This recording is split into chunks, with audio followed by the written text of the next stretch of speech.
ఏమైంది తెలుసా, ఆయనతో చిన్నప్పుడు ఏమైందట, తాతయ్య కూరగాయలు తెచ్చిండట బుట్టి తెలుసా నీకు, బుట్టిలో కూరగాయలు తెచ్చిండట.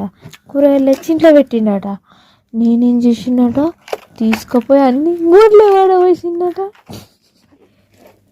నేను ఆడుకుంటున్నా సండే రోజు ఆడుకోగా పెద్ద పులి తెలుసా నీకు, పెద్ద పులి అంటే పుర్రె పెట్టుకుంటారు, అడ్డనం అని ఎగురుతారు తెలుసా, అడ్డనం అని ఎగురుతారు.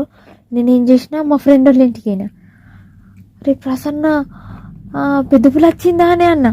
రాలేదు ఇంకా అన్నది. అలా బంగ్లెక్కినాం, నవ్వులతో చెప్తా, బంగ్లెక్కినాం అని పెద్ద పులి వచ్చిందా అని చూడన్న. చూసింది, అది గజ్జల సౌండ్ వినిపించింది, గల్ వినిపించినాక అని బంతి పెద్ద పులి వచ్చింది అన్నది. అన్నాక అరే పా పోదాం, పెద్ద పులి చూడబోదామని అన్న. ప్రసన్న నేను ఉరికినాం, మనిషి వచ్చింది, ముగ్గురం ఉరికినాం. పెద్ద పులి యుద్ధమే, ఒకళ్ళింటికి అయింది పెద్ద పులి. పోయినాక ఒకళ్ళింటికి అయినాక అది వచ్చింది.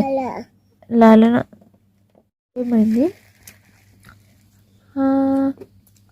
నేను స్కూల్కి పోలేను, ఆయనతో అమ్మమ్మ చూస్తుంది. ఇట్లా దీని సంగతి చెప్తా, స్కూల్కి పోలేదు ఏం పోలేదు అని అన్నది. జుడియో స్కూల్కి పోలేదు ఏం పోలే అన్నదా, చూస్తుంది. బంగ్లా మీద నుంచి కిందికి చూసింది, ఏది ఇంకా అత్తలేదు అని చూస్తుంది. వచ్చినాక నేను ఇంటికి వెళ్ళి నాకు బాగా జ్వరం వచ్చింది. ఇగో